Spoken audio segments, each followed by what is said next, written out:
वंदे मातरम साथियों।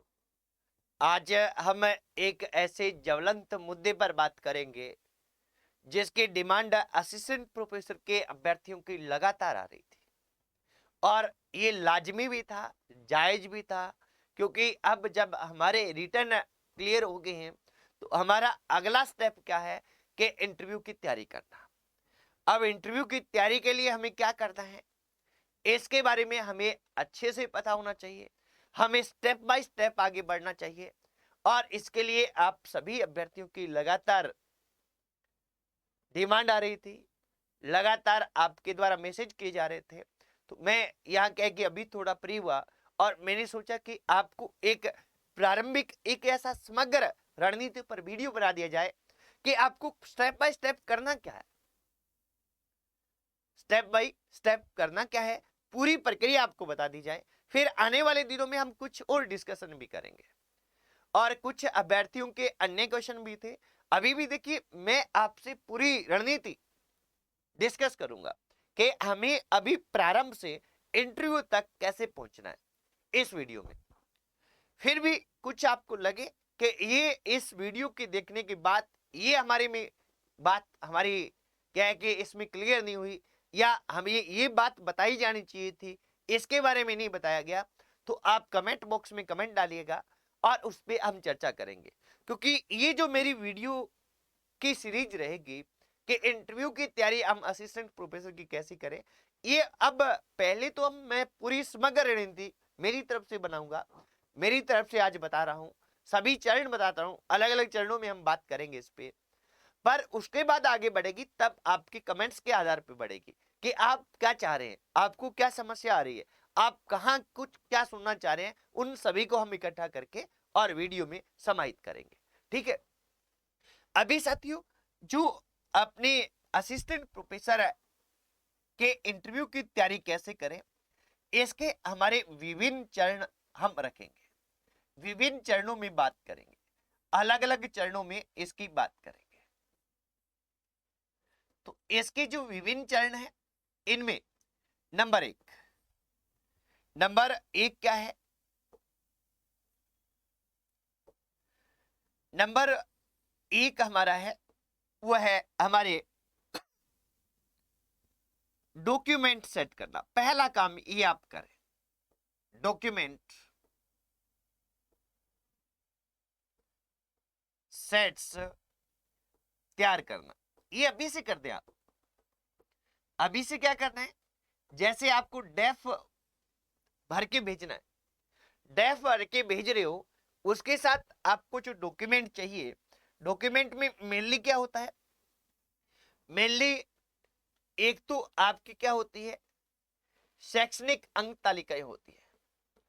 शैक्षणिक अंक तालिकाएं यानी कक्षा 10, 12, first year, second year, final year, PG की फर्स्ट ईयर और फाइनल ईयर यानी प्रीवियस और फाइनल ईयर की, और अन्य कोई भी आपकी नेट वगैरह और अन्य कोई उपलब्धि है, वो सारी अंक तालिकाएं। दूसरा क्या है कि आपका उन अंक तालिकाओं के क्या होंगे, शैक्षणिक प्रमाण पत्र, यानी अंक तालिकाओं के साथ में कुछ में होते हैं, कुछ में अलग होते हैं, यानी शैक्षणिक प्रमाण पत्र है, ये हमें तैयार करने होते हैं। तीसरी बात कि हम विभागीय कर्मचारी हैं, गवर्नमेंट के एम्प्लॉई हैं, तो हमें क्या चाहिए होती है, एनओसी, तो ये हमारे पास होनी चाहिए। चौथी बात कि अगर हम क्या है कि कोई कैटेगरी से संबंधित है, यानी आरक्षित कैटेगरी से संबंधित है, तो आरक्षण संबंधी डॉक्यूमेंट हमारे होने चाहिए। आरक्षण संबंधी डॉक्यूमेंट हमारे होने चाहिए।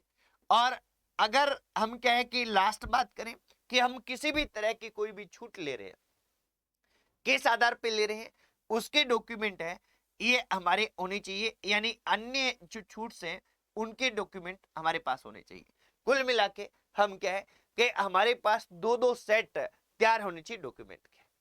सबसे पहला काम ये कीजिए आप, फर्स्ट चरण में, पहले चरण में क्या करना है कि आपको डॉक्यूमेंट सेट करनी है। आपको पता होना चाहिए कि मेरे पास मेरे सारे डॉक्यूमेंट है जो मुझे इंटरव्यू के टाइम चाहिएंगे। अगर बाई चांस इनमें कुछ, जैसे डेफ में आप भेज ही रहे हैं, कोई डॉक्यूमेंट आपके पास नहीं है, तो उसके लिए आप अप्लाई कीजिए और अति शीघ्र बनवा लीजिए। क्लियर है पहला स्टेप। इसके बाद में सेकंड स्टेप की हम बात करते हैं। दूसरा हमारा स्टेप क्या होगा? दूसरा हमारा जो स्टेप है ये होगा कि हमारा जो पीजी है, क्या है? पीजी है, पोस्ट ग्रेजुएशन है, या इसको कहते हैं स्नातकोत्तर है।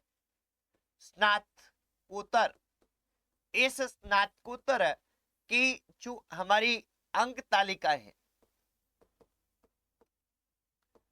अंक तालिकाएं, यानी स्नातकोत्तर में हमारी क्या अंक तालिकाएं होगी? एक तो प्रीवियस की होगी और एक फाइनल की होगी। आप क्या कि मोस्टली तो क्या रहता है कि हमारा जो फाइनल ईयर है इसके हमें पेपर्स के नाम याद होने चाहिए, पेपर्स के नाम मोस्टली फाइनल ईयर में। पर प्रीवियस के भी आप एहतियात के तौर पर पेपर्स के नाम है वो याद करके रखें, क्योंकि ये पेपर्स के नाम पूछे जाते हैं इंटरव्यू में कि आपके अपने पीजी जो भी सब्जेक्ट में दे रहे हैं उसमें की है, आपके प्रीवियस में कौन कौन से पेपर थे, नाम बताइए, कितने थे, कौन कौन से थे, फाइनल में कौन से थे, कैसे थे, ये नाम हमें बताना होता है। यानी अंक स्नातकोत्तर में हमें पता होना चाहिए। इसके बाद में तीसरा स्टेप हम बात करें तो हमारी क्या है कि हमारा स्पेशलाइजेशन होता है। जैसे मैं हिस्ट्री की बात करूं कि जैसे स्पेशलाइजेशन होता है अलग अलग सब्जेक्ट में, जैसे क्या है स्पेशलाइजेशन ये अलग अलग सब्जेक्ट में होता है। जैसे मैं इतिहास की बात करूं, मेरा स्पेशलाइजेशन है वो था आधुनिक भारत। अब क्या कि जैसे आपका कोई भी स्पेशलाइजेशन है, यानी आपके सब्जेक्ट में किस एरिया में आपका, क्योंकि फाइनल में एक पेपर स्पेशलाइजेशन का होता है तो वो डायरेक्ट आपसे क्वेश्चन कर सकते हैं कि आपका स्पेशलाइजेशन किस में है। आप कहते हैं कि इसमें है, जैसे मैं कहूं कि आधुनिक भारत में, तो मेरे से आधुनिक भारत के क्वेश्चन ज्यादा पूछे जाएंगे। तो क्या है कि जिस सब्जेक्ट में भी, जिसमें भी टॉपिक में भी आपका स्पेशलाइजेशन है, जिस टॉपिक में क्या है आपका स्पेशलाइजेशन है, उस टॉपिक को आप पूरी अच्छी तरह से तैयार करें, क्योंकि आपका इंटरव्यू मुख्यतः उस टॉपिक के इर्द गिर्द ही केंद्रित रहने वाला है। क्या रहने वाला है? उस टॉपिक के इर्द गिर्द ही केंद्रित रहने वाला है, क्योंकि आपके सब्जेक्ट में जो भाग में आपका स्पेशलाइजेशन है उसको आप अच्छे से पढ़ें और पूरी गहनता से पढ़ें। ठीक है। इसके बाद में नेक्स्ट स्टेप की हम बात करें तो अगला स्टेप क्या है कि अगला स्टेप ये है कि स्पेशलाइजेशन वाला हमने पढ़ दिया। एक आप सामान्य राजस्थान जी के तैयार करें, सामान्य राजस्थान के बारे में जानकारी रखें। सामान्य राजस्थान की जानकारी, सामान्य राजस्थान की जानकारी क्यों रखनी है? क्योंकि जो आरपीएससी मेंबर होता है, आरपीएससी मेंबर आपसे क्या है कि पहले तो आपकी शैक्षणिक योग्यता कहां से कौन कौन सी डिग्री प्राप्त की उसके बारे में पूछेगा। यानी वो कहेगा 10वीं आपने कहां से की, 12वीं आपने कहां से की, ग्रेजुएशन आपने कहां से की और पोस्ट ग्रेजुएशन आपने कहां से की। ठीक है। अब इसमें मैं अलग से बताऊंगा कि जैसे 3 मेंबर मोस्टली होते हैं और ये 3 मेंबर क्या करते हैं, क्या क्या पूछते हैं, इसकी भी बात करूंगा मैं लास्ट में। एक बार ये देखिए कि आपको राजस्थान की क्या होनी चाहिए, सामान्य जानकारी होनी चाहिए। आपका सब्जेक्ट आपको पता होना चाहिए, जिसमें स्पेशलाइजेशन है वो अच्छी तरह से तैयार होना चाहिए, राजस्थान की सामान्य जानकारी होनी चाहिए। और इसके अलावा जैसे ये अपने 5 तक पहुंचे, 4 तक पहुंचे, इसके बाद हम 5वें स्टेप की बात करें तो 5वां स्टेप क्या रहेगा कि आपको क्या है कि आप आज ही घर पे क्या है कि कोई भी व्हाइट बोर्ड, कोई भी ब्लैक बोर्ड, कोई भी डिजिटल बोर्ड, जैसी भी आपकी सुविधाएं आपके पास है, आप एक बोर्ड ले लीजिए और उस बोर्ड पर आप ये मानिए कि आपके सामने क्या है आरपीएससी मेंबर्स बैठे हैं और उनको आपको कोई टॉपिक पढ़ाना है, उसकी आप प्रैक्टिस करिए। चाहे आप बंद कमरे में करिए, चाहे आपके 2-4 साथियों को सामने बैठाकर उनको आरपीएससी मेंबर मानकर और कोई टॉपिक पढ़ा दीजिए। तो आप पढ़ाने की प्रैक्टिस करिए, क्योंकि आपको 1-2 मिनट पढ़ाना पड़ेगा। क्या करेगा? बहुत ज्यादा नहीं होता, 1-2 मिनट आपको पढ़ाना जरूर होता है। कारण ये होता है कि जब आप 1-2 मिनट पढ़ाते हैं तो उससे पढ़ाना स्टार्ट करते हैं वैसे ही पता चल जाता है। जैसे मैं मेरा बताऊं कि मेरे को ये कहा गया कि आप पढ़ाइए। अब पढ़ाने के लिए अक्सर जब कभी कहते हैं, पढ़ाने के लिए 100% कहेंगे आपको, क्योंकि आप असिस्टेंट प्रोफेसर बनने चाह रहे हैं। आपका मुख्य काम क्या है? आपका सब्जेक्ट विद्यार्थियों को समझाना है, विद्यार्थियों को पढ़ाना है, और वो योग्यता आप में वो देखेंगे कि वास्तव में आप उस योग्य है या नहीं।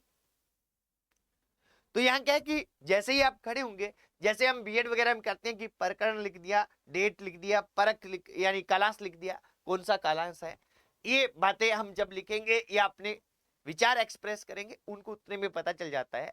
और वो क्या करते हैं, कहते हैं कि ठीक है बैठ जाओ।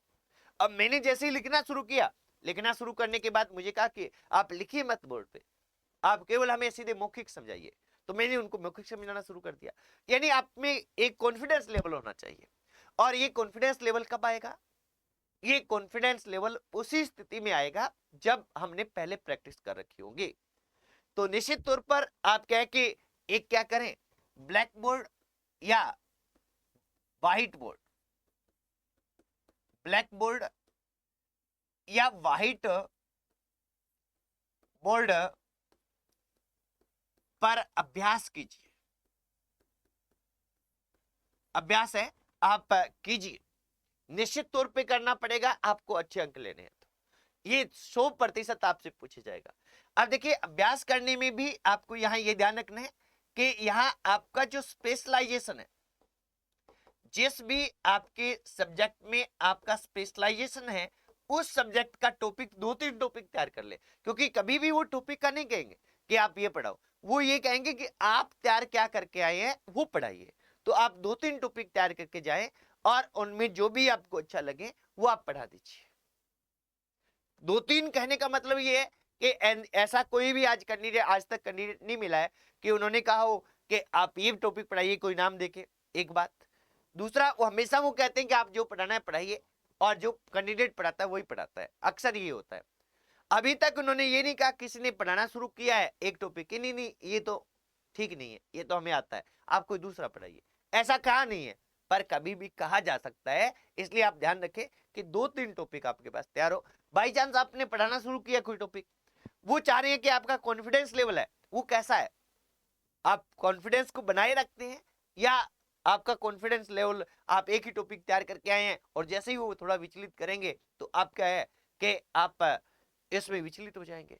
तो इसके लिए वो कह सकते हैं कि जैसे ही आपने कोई टॉपिक रखा कि नहीं नहीं ये मैं आता है, आप कोई दूसरा टॉपिक पढ़ाइए, तो उस समय आपका दूसरा तैयार होना चाहिए। ठीक है, और होना किस भाग से चाहिए? जो जिसमें आपने स्पेशलाइजेशन कर रखा है उस भाग से टॉपिक है वो आपका तैयार होना चाहिए। ठीक है, अब ये अपने क्या है कि इसकी बात मैं करके और लास्ट में कैसे इंटरव्यू लेते हैं अलग अलग मेंबर्स उसकी बात करूंगा।